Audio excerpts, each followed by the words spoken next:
It's the Full Court Press with Eric Frandsen and Jason Walker. Welcome back to the to the show that we're doing right now. Following the local teams, breaking down the biggest games with in-depth analysis and team interview. Join the show by calling into 435-752-1069 or text 435-339-0321. It's the Full Court Press. Rose, answer. Yes! Caught! Touchdown! They did it! Good afternoon, everybody. Welcome on in to another edition of the Full Court Press. Eric Frandsen, Jason Walker. Love to hear from you as well. Full Court Press text line is open. It's been active. 435-339-0321. If you want to chime in, we've been talking a lot about Bronco Mendenhall, formally introduced today as the next head football coach for Utah State. And I've heard some clips that he had to say, some stories he wanted to share. We've heard from Diana Sabo, Elizabeth Cantwell. You can hear the full press conference on our podcast feed, 1069thefan.com or the 1069 The Fan mobile app. If you want to continue to chime in on that, you can. Feel free. We are going to talk some basketball, some hoops. Utah State men's basketball continues to win. And do they finally have they done enough to finally crack the top 25? And what do the net rankings look like around the Mountain West? Other rankings, metrics, looking at Mountain West schools and any conference honors for any Aggies as well. So we'll get into that this hour. Just a programming note, we will break a little bit early this hour. We've got Monday Night Football tonight here on The Fan. So, Dun, dun, dun. That's right. I think it's a Simpsons themed for some reason. Wait, what? Yes, I don't know which channel it'll be more Goofy Simpsons stuff, but tonight it's a Simpsons theme. Why? I don't know. Just why? Because Disney owns the Simpsons now, so why not? But why? So we'll break a little early for that, around 5:44 for Monday Night Football. I don't think the radio broadcast will be Simpsons. No, I don't. Don't worry about that. I don't need to see like Bart Simpson. You know, I was going to say something, but I'm not sure if it's FCC compliant. Never mind. We're just gonna cut it there. I'm not gonna get in trouble. There you go. So there's that. So if you want to continue to chime in on any of those topics, or if you want to talk about some hoops, you can do that as well. 435-339-0321. Just quickly, a text coming in from 9315. With the money for assistant coaching, do we see consistency with them not leaving, or are they so loyal that they just stick with Bronco no matter the pay? What type of or kind of assistant coach will that money buy? Well, I kind of made this point a little early in the first hour. Don't know if I made it super clearly, but a little bit of both, where I think there is a lot of loyalty there. I mean, he did lose his offensive coordinator, so it's not like they're so loyal that they'll stay with him no matter what. But I think there is already a decent amount of loyalty there. These guys have followed him. I think a lot of them followed him from Virginia to New Mexico. And you imagine that's a step down for a lot of assistant coaches in pay and prestige. But so that they're loyal to a pretty solid degree there. But they're also going to be getting paid more, and so it is less likely they'll leave anyway. You'll have less of the, with Beck leaving. You might not get that at Utah State. Like, say Beck had been at Utah State, would he have left for Utah if he was getting the kind of money that Utah State's able to offer him? Maybe, maybe not. I mean, it is still a step up, but you'd see it probably less often than I think you would normally see it, where it can be hard for Utah State to retain its good coordinators. Mind you, you're still going to lose them at the highest end. I mean, Efren Bond went to the NFL. Yeah. Nobody's turning down the NFL. No. For even what Utah State's offering its assistant coaches now. But you'll be less likely to see them make maybe a lateral move or even a slight move up. It'll be a little bit easier. Now, as far as how much money can you get, or how good of an assistant coach can you get with the money? Well, it seems the Broncos just getting the same guys anyway. He's just giving a lot of his guys a raise. So whether that's a good thing or not, we'll see. Maybe he should be trying to go out and find the best coordinators that money can buy, but is it better to have them with guys with a resume or guys who resonate more with his system and can make it work? That's and certainly maybe the he question. still needs that money to keep them so that they don't go to take his spot at New Mexico and stay at New Mexico.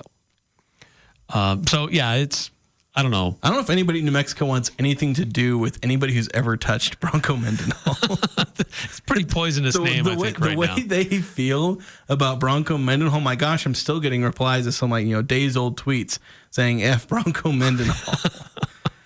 It's they've not really taken this kindly. Mind you, really justified, I think, in a lot of ways. Like, dude left him high and dry.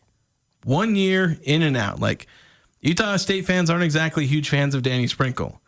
I don't know if they've been as vitriolic with what he ended up, but I think it's even worse because Danny Sprinkle went to Washington. You're right. And it's not like Utah State was a struggling program and suddenly Danny Sprinkle was reviving it and showed a glimmer of hope. Yeah. Because that's the situation in New Mexico. Yeah. I feel like Utah State, it was like, oh, we lost another coach, business as usual. I wish you would have stayed. Well, it kind of sucks. We'll go get another one. Yeah, we'll go get another one. New Mexico's like, Bronco was the hope, the prodigal son. He's going to, bring the program at least to decency. And they're 5-7, doesn't seem like super great, but it's the most wins they've had since 2016. Beat a top 25 opponent for the first time in forever. Yeah, first time in 20 plus years.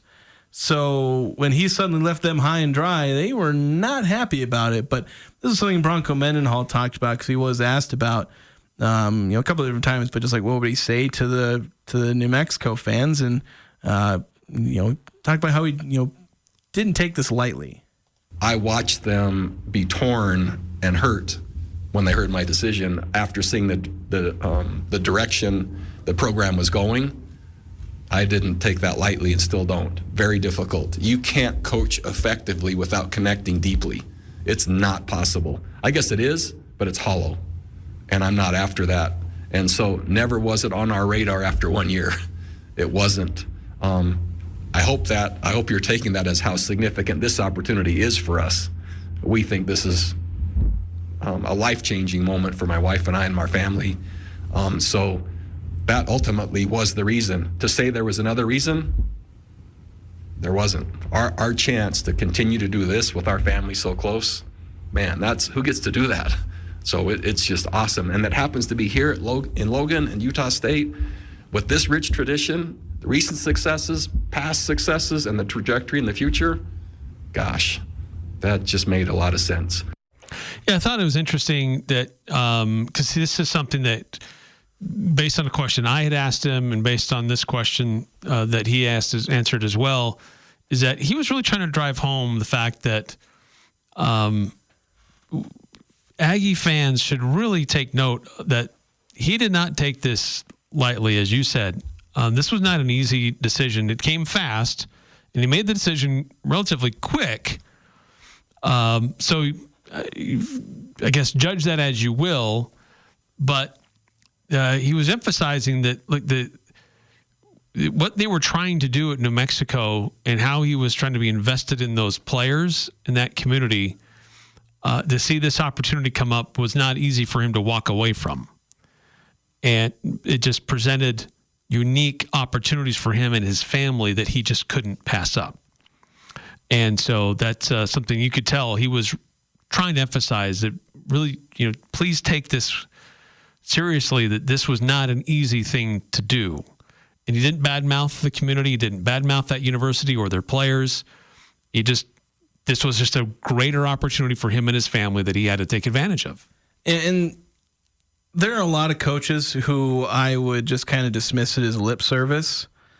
Like, when Danny Sprinkle left Utah State pretty quickly, or, when Craig Smith kind of slipped out the back door to go to the University of Utah, it would have rung a lot more hollow considering, now mind you, I don't think that Danny Sprinkle or Craig Smith disliked Utah State, and I believe them 100% if they say they enjoyed their time and they love the spectrum and all that. They're 100% on board with that. But it's they did kind of leave pretty quickly, and for reasons that felt like a little bit more monetary and stepping up. Bronco is getting a lot more money, and I would probably call him at least a bit of a liar if he said that the money wasn't a part of the reason why he came here. I'd be really skeptical if that wasn't a reason. But, family and being closer to family is a big deal for him. He's made it his biggest thing for 20 years. So when he says, I came here for family, you can probably believe him at least a little bit. Is some of this still lip service? Maybe a little bit. You got to put on that face. But at least with Bronco, more so than other coaches, I'm at least a little more willing to believe it to some degree. Yeah, because just a week ago, he was asked at a press conference in Albuquerque about being connected to this job in Logan. And he's like, I've never been contacted by those people. I don't know what's going on there. I'm not pursuing that opportunity. Then days later, he's in Logan interviewing. Yeah, and I don't buy that he didn't know about it. Yeah. And he kind of did that because you asked him about this. Why don't we play this? Because I think you asked him about all that, where he was still kind of denying that he even really knew about it, at least as I recall. Cool, maybe I'll have to double check listening to it. But he seemed to deny that he was even aware that it was a possibility when, it had to have been at least somewhere on his radar. The kids that I was coaching at New Mexico and trying to help them become, that took everything. And that's the commitment I make to my teams. And at some point, usually after the season, and it happens really fast, there is contact, there's interview, and then in a very short amount of time, there's one of these. That's how it works. To do anything more than that while the season is going, I think is a disservice to wherever I am and wherever those kids are that I'm coaching. And so, there's firewalls and barriers that really no one gets through during the season. And does that make the timing harder? Yeah. Is the principle driven home of who really matters and why? Yes, and that's loyalty. And plenty could say now, right, gosh, I was only there a year. That was very difficult for me until it became, and clear family first, last, always was an option. That added clarity. And sometimes you have to make really hard decisions in a short amount of time under a lot of pressure. And that's what we as head coaches, because we are head coaches, that's what we do. And he was nodding and gesturing towards pointing to his wife, gesturing to his wife in that comment there at the end. Now the whole thing about being 100% focused on the team, that is true. People talk about Danny Sprinkle saying we might have had a foot out the door and he wasn't really trying. It's yes, he was. Because these guys still have a lot of pride and they still love all these players. They will fight to the end for these players, but once you reach the end, that's when they're making their decisions. But they at least know about. They have agents and the agents say, hey, look, if this. That's why you have intermediaries. Yeah, it's that. That's why they're working through that. The coaches, and then they have that because it allows them to focus 100% on what they're doing in the moment because they can't afford the brain space to be thinking about these things. So Bronco's not lying when he says that because these coaches, when they say, oh, I have not been contacted or whatnot, they're kind of telling the truth. But they're also kind of lying to you. So yeah, and that's something I made a point on social media. Yeah, the nature they're of the saying, beast. well, I've not been contacted, but the unspoken text is, well, my agent's been contacted, and they're feeling it out. They're looking at and talking about these things. So, it's not like he had a foot out the door at New Mexico, because he really was doing his best up until the very end. But he surely knew that this was a possibility before the final game against New Mexico. So, and that's where you're sympathetic to New Mexico fans. And Aggie fans know the pain really well. And I think that's kept a lot of Utah State fans from being toxic about it. It's we know, guys. Yeah. We're kind of sorry about it. We know how you're feeling right now. There's a lot of sympathy from Utah State fans to New Mexico fans. Obviously, the Aggies are, I've seen so much positive and not really seen too many people who are really worried about this. They're really excited about this, and they should be. I think they should be excited. But thankfully, you've been fairly understanding to New Mexico, helping them get through a pretty tough time for them, where New Mexico thought they were going places, and suddenly they're not sure where they're going at this point. They're back to square one. Number of texts coming through here on the Full Court Press text line. We'll get to those. 8577. How would you guys rank the Bronco Mendenhall hire on a scale of 1 to 10, with 10 being the best? I think from a pure, just speaking football, I'd say a 6 or a 7. But in accounting for like where this program is, a lot of the off the field things, that adds a little bit to it. So I'd say a solid 7. If you want to be optimistic, you can go up to an 8. It's not a perfect hire. It's not a flawless hire. It's not a home run hire.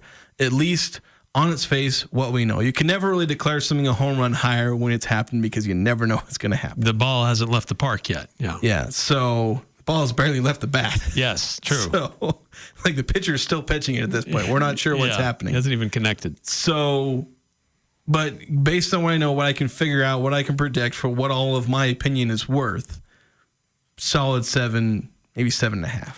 I think I'd be a little more optimistic, just that this is a coach with a proven successful track record, and a coach with a history of discipline and culture, investing in his guys, and a certain level of character that he expects. And those are a lot of things that Utah State has been looking for, I think, for a few years. And so I would put this at an 8, approaching a 9.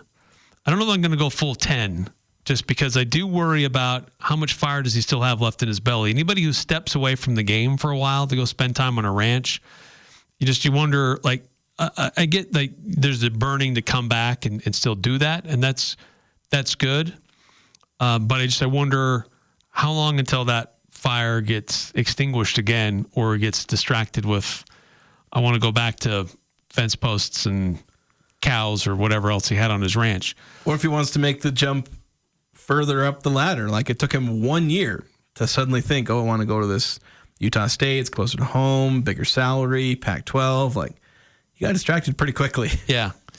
So there's a few little concerns like that, but the getting a coach with that much experience and knowledge of the state, and as far as in-state recruiting, understanding the landscape of donors and media, those are really big for me on the list for where Bronco would land on that 1 to 10 scale. Yeah.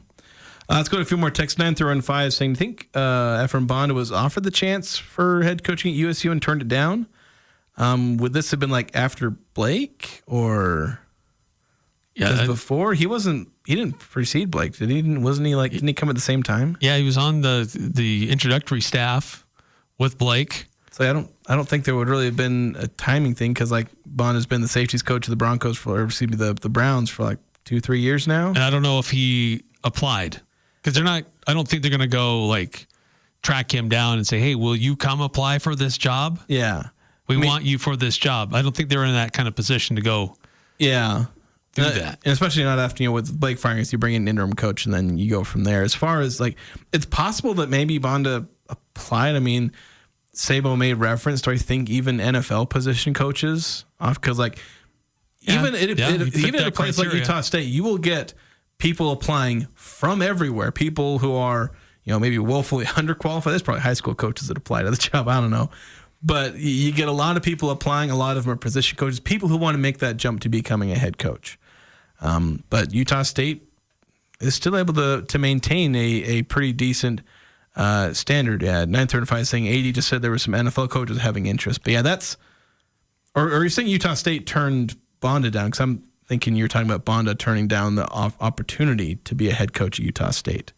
Because Bonda wouldn't have turned down Utah State head coaching job, probably. Yeah, I don't know.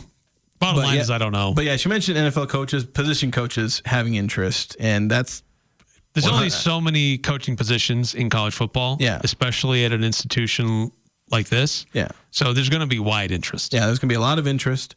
I know they're not a P5 or P4 or whatever, but they're a solid FBS program, and you can make the jump up. Several coaches have already made the jump up to P4. So it's an attractive job for a number of reasons. 3714. We assume his defensive coordinator will be Nick Howell, right? He's been the DC at UNM, Vanderbilt, Virginia, BYU. Has ties to Cache Valley. He was once the head football coach at Ben Lomond. Is Ben Lomond in Cache Valley? Ben Lomond is not in Cache Valley, but just outside of it, though. It's in northern Utah. It's like Ogden-ish, right? Right. Yep. North of Ogden. But that's kind of the assumption. Yeah, I think it's a pretty safe assumption that he'll be the defensive coordinator. or at least on staff. 8968, Aggies know a one-and-done coaches and players. Under the circumstances Bronco left, I can understand it. Yeah, Utah State knows the one-and-dones, unfortunately. So you can certainly sympathize with the Lobos there.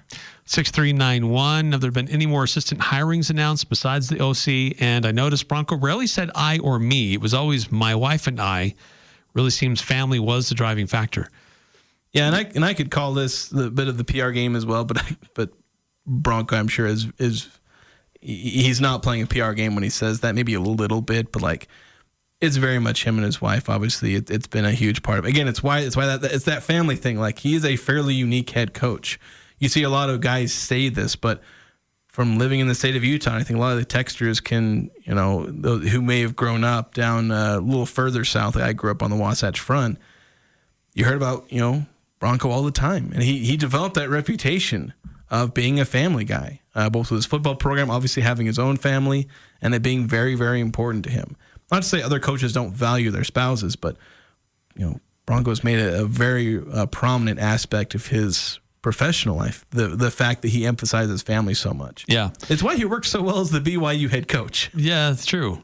As far as other assistant coaches, no one else has been announced. Nobody's been officially announced. It's just been like reported, leaked. I mean, Bronco just referencing McGiven today, so like that like almost officially right. confirms it. But again, it's more Bronco just not hiding from it. There's no point. Like if I'd have asked him about the defensive coordinator, he probably would have admitted that too. Yeah.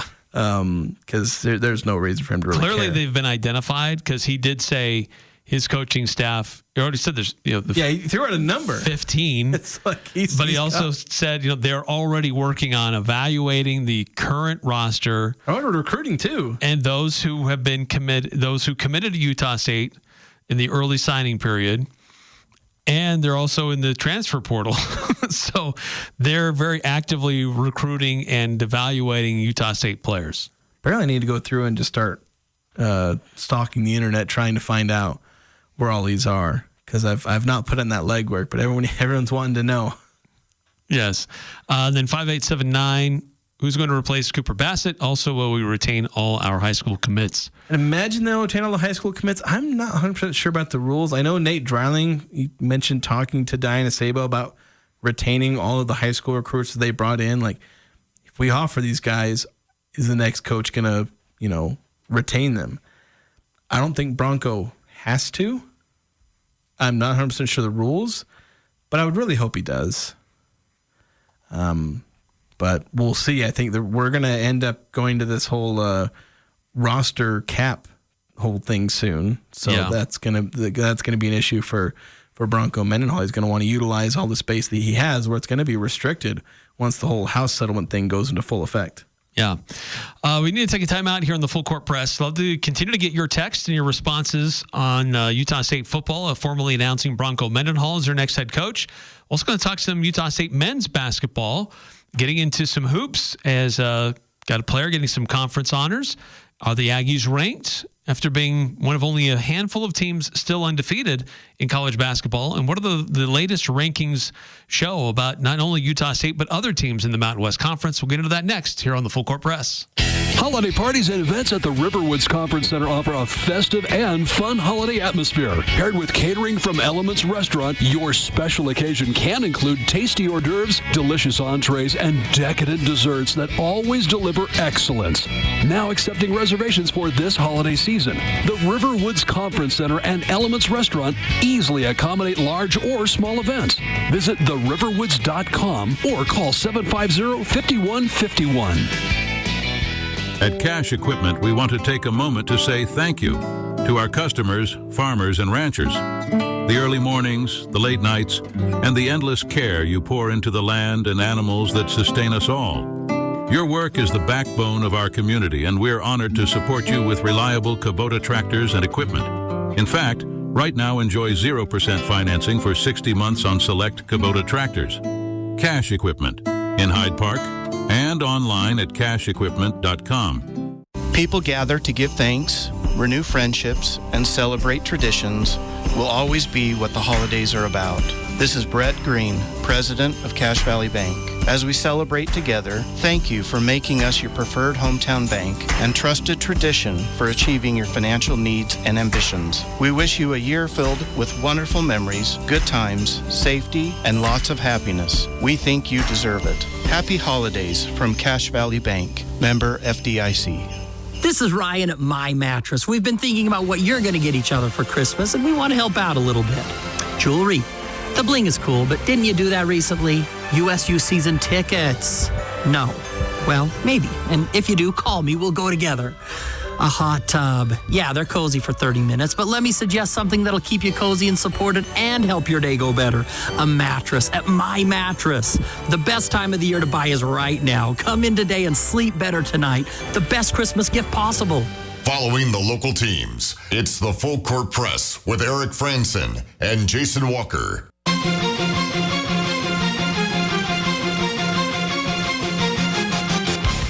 And this marks our 10th year of helping local families through the Cares for Christmas program. This year, we're helping 72 individuals and 15 families. Some are young, others are quite a few teenagers and young adults. Some are single parents. And you can see how to help these deserving individuals who have been nominated for a special Christmas at caresforchristmas.org. That's caresforchristmas.org to see who needs help and see if there's something that you could give them. Or if you're not sure what to buy for them, you can also donate through Venmo at cares-for-christmas. And 100% of all proceeds will benefit those families who have been nominated. So Utah State basketball picking up a decisive win on Saturday. It's been a minute since we've seen one of those of this basketball team. They've made a lot of their games recently fairly close and fairly exciting down to the last minute with their multi-team events, their non-conference or neutral site games that they've had with Iowa and others when they were in Orlando. And then Wyoming, a conference opener, was close. Then they take care of business against Utah Tech. And for his work this past week, Mason Falslev being recognized as the Mountain West Player of the Week. Yeah, it was a little weird where last week he had like way better stats, and this week last week he had way better stats. Didn't get it because Miles Bird, the San Diego State wing, he got it. They beat Houston that week, so I guess that's part of why. But like Mason had way better stats than him last week for the averages that would have mattered to last week's. But in this week, Mason Falslev didn't make a three-pointer in 2 games. He shot 0% from 3. Mind you, he shot 50% from the field overall, so it's not like he was inefficient. Yes. Had 19 points in the one game, only 9 points in the other game, but he had 9 rebounds against Utah Tech. And he only played 23 minutes, so that was a big reason why he didn't score a ton of points, because he only played half of the game. So it was a little weird. Deserved. Yeah, I guess. Still very effective. I guess a week late. He probably should have got it last week. Gets it this week. It must not have been a great week if a guy who averaged 14.5 points over 2 games got your Player of the Week. Well, and Ian Martinez is recognized as the Utah State Athlete of the Week. Yeah, that's maybe how unexpected it was. Ian Martinez was the nominee for the Athlete of the Week at Utah State, and Mason's the one that makes Mountain West Player of the Week. It's just kind of interesting, but I think underrated Mason Falslev in some ways, where like, you know, he had the big points against Wyoming, and then, you know, just to continue to be a solid contributor in that Utah Tech game, even though he didn't play this like super prominent role scoring wise. Again, more based on the situation. It's not like he wasn't trying. It's just when you play 23 minutes, he never got into the flow because they weren't playing him. That's just the way it was. So Utah State's still undefeated. Only a handful of teams across the country remain undefeated. But the Aggies are not ranked. They're still receiving votes. They're receiving attention in the top 25 poll in both the coaches and the AP, but they are still not ranked. They are the highest in net ranking out of the Mountain West. They're at 14 this morning. But San Diego State is the team out of the Mountain West who is ranked. A team that's 60th in the net rankings. But I've got it at 41 right now. In the net? In the net, I'm pretty sure. Did I write down wrong on my... when I looked this morning, or actually it was this afternoon, they were at 60. Oh, then I wrote it down wrong when I put it into this little here table then. Now we have to double check. All right, and you're probably right. I'm pulling all these from it's like bracketologist or something like that, and they list all of the ranks and presumably draw from, where it's actually supposed to come from. I don't know how old it is. So I noticed one time I actually was double checking between the actual source and what they were drawing from, and they were off by 1. So maybe I need to do more due diligence. I could have been looking at the wrong week. It's possible. Well, they don't have like previous weeks in the net. It's just whatever it is true. Now. So, but yeah, just because I'm doing my average ranks thing for college batter for the Mountain West once again. And you've got Utah State still clicking up there. San Diego State at number 60 in the net rankings as of today, right now. Yeah, well, then I've got it wrong. So, oh well. It is what it is.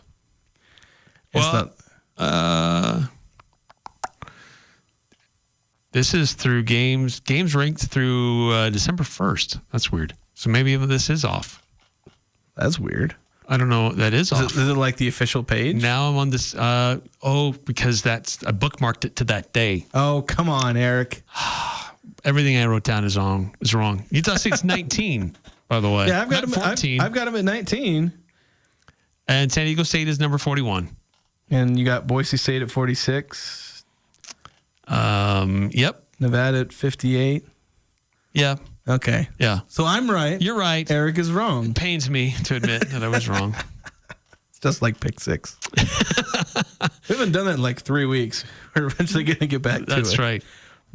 So my average ranks are probably still off by a couple, and I think I made one mistake because I think Utah State lost a couple of spots. I think they were actually 27, and they slid slightly because of that close win against Wyoming.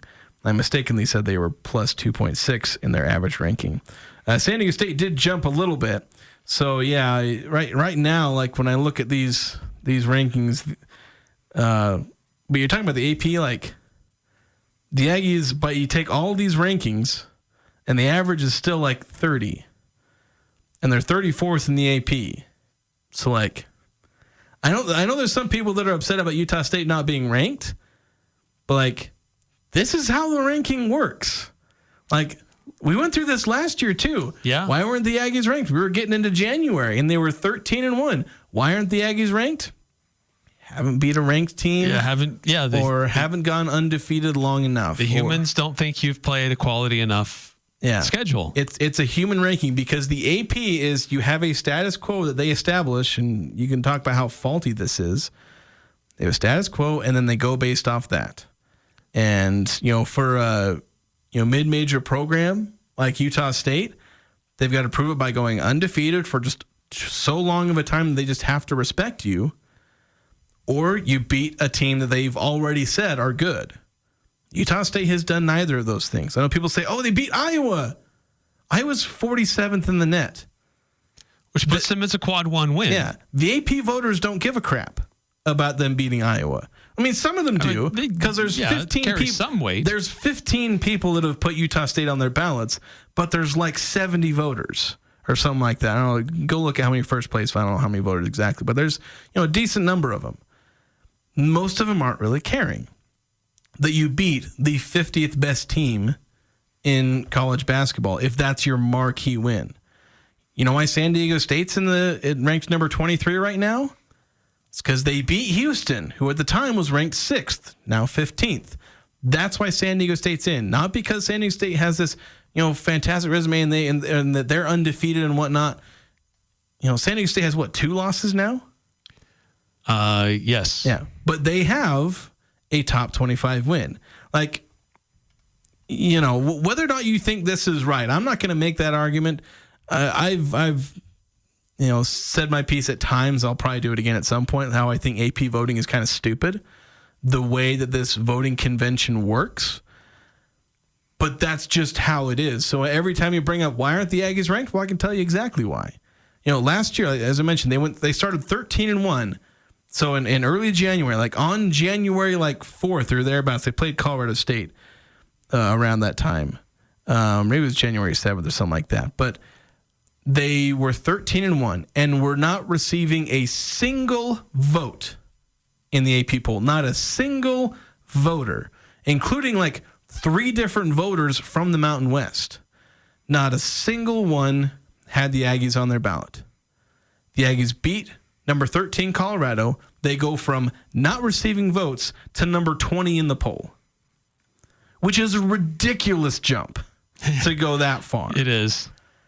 But that's what it takes to be ranked. Beat a ranked opponent or go undefeated long enough that enough teams, because it's not even about the AP voters thinking that you're good enough. Like, you know, at 10-0, they think, oh, now you're 10-0, therefore I'm going to rank you. It's about how many people in front of you lose. It's like Utah State this last week. They got more votes, more people voting, but they didn't actually move relative to anyone. They're still 34th.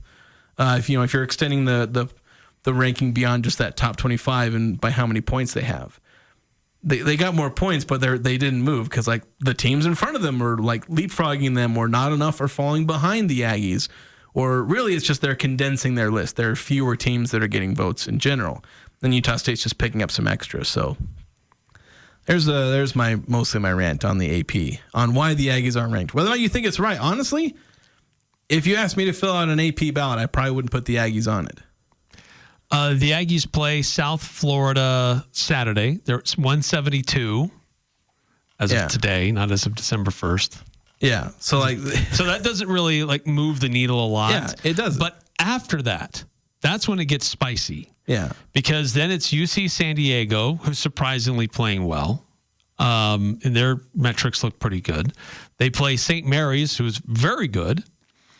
And then San Diego State after that. And to finish off the month, as if we need any relief, it's Nevada on New Year's Eve, and who's also played very good. Yeah, and beating those teams, like not only would it be extending the win streak, and that gets more attention, and there's more teams that pick up more losses, but it's more quality wins, and that's where you're entering the stage of that's where the AP voters are going to respect you more. And like for me, like I said, if you gave me an AP ballot, I probably wouldn't put the Aggies on there. If I did, it would probably be at like 25 because that's about as good as you can rank them. Because like again, most rankings, KenPom, ESPN, Bartorvik, all of them have the Aggies in the 30s and 40s. Like sure, you're 9-0, but there's a lot of analytics that go into this, and there's a lot of really good basketball teams, guys. The rest of this month will really show, is this a top 25 team or not? Yeah. If you make it through, and heck, even if they lose, like if they lose a close one to St. Mary's, and then maybe they go on to beat, San Diego State and or have a close win or loss, if they do really well, like maybe won't get them into the top 25, but I think they should be like, if they go 2-1 against that, it might actually cut them out of the AP top 25, but honestly, I feel like that would prove just, even going 2-1 against St. Mary's, San Diego, and Nevada, I think that would prove they're a top 25 team, even in picking up a loss, even in, losing that undefeated, and you go on Twitter and that map that has all the undefeated teams, and you take Utah State off of it, maybe UC Irvine takes over all of the Aggies' land and whatnot, but it would go a long way to proving. I do believe that Utah State is at very least a fringe top 25 team. Like, we're beyond proving whether or not this team is good or not. That is undisputed. This is a good team. And at this point, the Aggies are showing where their ceiling is. That's what these, next 5-6 games are going to prove. We know Utah State's a good team. We know they're going to win 20 games. We know they're going to be like a top 4 or 5 team in the Mountain West standings when all is said and done. But what's their ceiling? Right. Are they conference contenders? Yeah. Or so far are they just going to be good in the conference, but maybe a pretender for a conference title? Yeah. So we're gonna find that stuff out. I got to take a quick time out. When we come back, got a couple of texts we'll get through as well. Reminder: short show this hour here on the Full Court Press with Monday Night Football coming up at about 5:44. Some people like a white Christmas. Aggie fans, we prefer a blue Christmas. Put something blue under the tree from Locker 42. Here are a few gift ideas. For him, a Travis Matthews or Cutter and Buck Aggie logoed polo shirt. For her, Nike women's pullover hoodies. Aggie plush blankets are popular. Hoodies, jackets, sweatshirts. Give your Aggie fan a gift card and let them choose from the Locker 42 wall of hats. Make it a blue Christmas with something under the tree from Locker 42.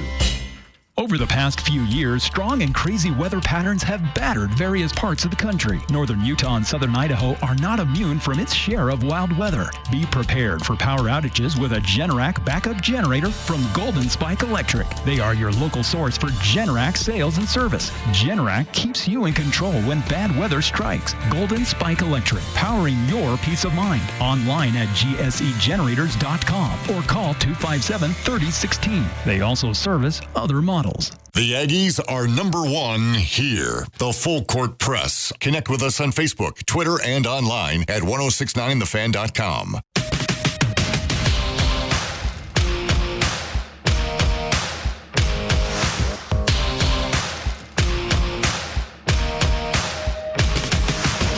Eric Frandsen, Jason Walker. We got to make room for the Monday Night Football broadcast coming up here shortly.